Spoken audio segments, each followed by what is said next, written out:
Hey yo WhatsApp guys, it's mister Aryan gaming. তো title এবং thumbnail দেখে অবশ্যই বুঝে গেছেন আজকে আমরা কোন টপিকে ভিডিও বানাতে চলেছি। তো নতুন নতুন যারাই খেলেন 55 লেভেলের উপরে যেসব প্লেয়াররা দেখবেন যে ওদের মাথা গরম থাকে, সবসময় কাস্টম খেলার জন্য পাগল হয়ে যায় আর সবসময় দেখে যে মানে চেষ্টা করে যে শুধু আনটিপ মারার। তো স্ক্রিনে অবশ্যই আমার খেলাটা দেখছেন যে আমি কেমন হেডশট মারছি বা হেডশট লাগে, কেমন মারলে হালকা ড্র্যাগ দিতে হবে, ঠিক আছে? তো চলেন বেশি কথা না বাড়াইয়া শুরু করি ভিডিওটা। আর চ্যানেলটা কিন্তু নতুন হয়ে থাকলে অবশ্যই সাবস্ক্রাইব করবেন। তো আমরা চলে আসলাম সরাসরি সেটিংসে। তারে বাইকে অ্যাড দিতেছে বারবার, সরো। সেন্সিটিভিটিতে আসে, এখানে দেখবেন সব 200 করা। আপনারাও আশা করি প্রথম অবস্থায় 200 করে থাকবে। তো 200 করা থাকলে আপনি আমি যেভাবে দেখাইতেছি ওইভাবেই করবেন। প্রথমে জেনারেল 100,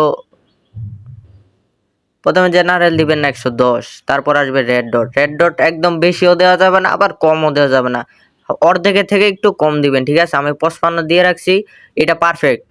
রেড ডট বেশি দিলে কি হয়, মাথার উপর দিয়ে গুলি চলে যায়। তো টু স্কোপও কিন্তু মনে করেন, টু স্কোপের কাম হচ্ছে কি ভালো একটা কাজ। 120 দিয়ে রাখবেন, আর 4 স্কোপ যেটা এটা 130 দিয়ে রাখবেন। স্নাইপার স্কোপ এটা আপনার 0 করে রাখবেন, আমি কিন্তু সবসময় 0 করে রাখি। আর ফ্রি লক এটা সম্পূর্ণ আপনার ইচ্ছা ভাই, আপনার ইচ্ছা। এখন সোজাসুজি চলে আসি আরেকটা কথা, সেটা হচ্ছে কি আপনারা এক কাজ করেন, এটা স্ক্রিনশট মারা পরে আপনারা পেস্ট করে দেন। আর যেটা বলতেছিলাম ওটা হচ্ছে আপনারা সবসময় আপনার ফায়ার বাটন যেটা আছে ওইটা 40-এর ভিতরে রাখবেন, 40 থেকে 45, 40-45-এর ভিতরে রাখবেন, দেখবেন সব ঠিক আছে। ওকে, টাটা, গুড।